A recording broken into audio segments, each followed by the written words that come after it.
Truth is under a threat. Everything has to be validated nowadays, and I don't care whether you're a child or you're an adult. It's become real clear to everybody in 2026, 2025. Actually, it was before that, but we won't go into that right now. What we're going to talk about is right now, what's going on. There just is a lack of truth. And everyone has to feel like they have to validate it. And it just makes me crazy, because I was raised in a military environment where if I saw an MP, military police, I was supposed to trust him. If I saw someone in uniform, I was supposed to trust him. I was brought up with an incredible basis of trust. I'm also an idealist, so it's all about, I believe in trusting other people. So how am I supposed to live my life? Validating everything? It makes me feel slimy. I feel like I'm cheating people. I go online and check to see if somebody's really who they say they are. Oh, come on. What happened to the white gloves I used to wear to go to town and a little fluffy dress? Because that's the way I was raised. I was raised to tell the truth, to make sure that whatever came out of my mouth or whatever someone said to me, I should respect as truth. And that's not happening now. And it's not happening because everywhere we turn on social media, they're talking about who's lying and what they're lying about, and on and on and on about lying. I hear more about the word lying than I ever hear about the word truth. That's not the way to raise our children. Truth is really under a threat. I mean, it's absolutely under a threat. How are we supposed to convince our children from the time they're kindergarten to believe the teacher, believe the principal, believe the coach, believe the minister, the priest, believe the next door neighbor, when everything they hear on social media is about lies? Think about it. Think clearly and deeply about what has happened to the word truth. What has happened to the sense of truth? I remember as a child, I was taught always to believe my parents.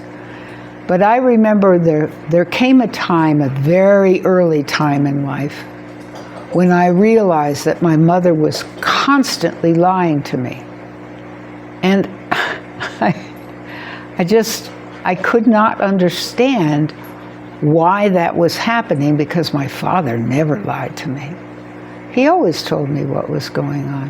And he taught me, you better never, to me.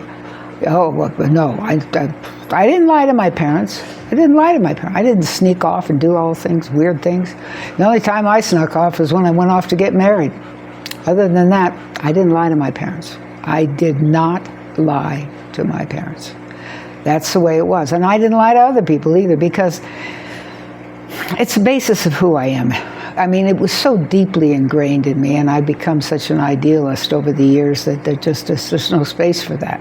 I might say, I love the joke. I really do. I mean, it's really awful, but I love the joke that someone told me years ago, when the boy is confronted with the situation where his mother has told him, don't you ever lie.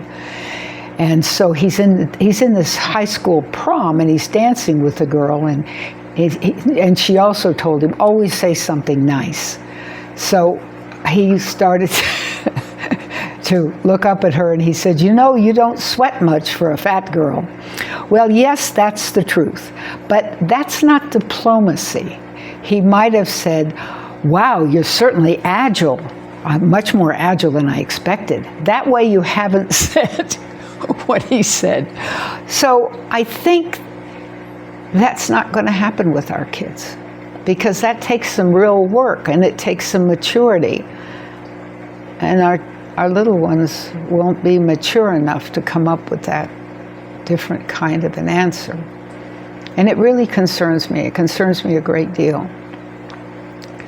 Because there's a lot of things that our kids are facing. Now, I know my parents had to face the Deep Depression, and they had to face the draft for Vietnam, and they had to face, there were some leftover things from World War I, and there was the silent generation had to deal with absolute authority of their parents. There never was a question about truth.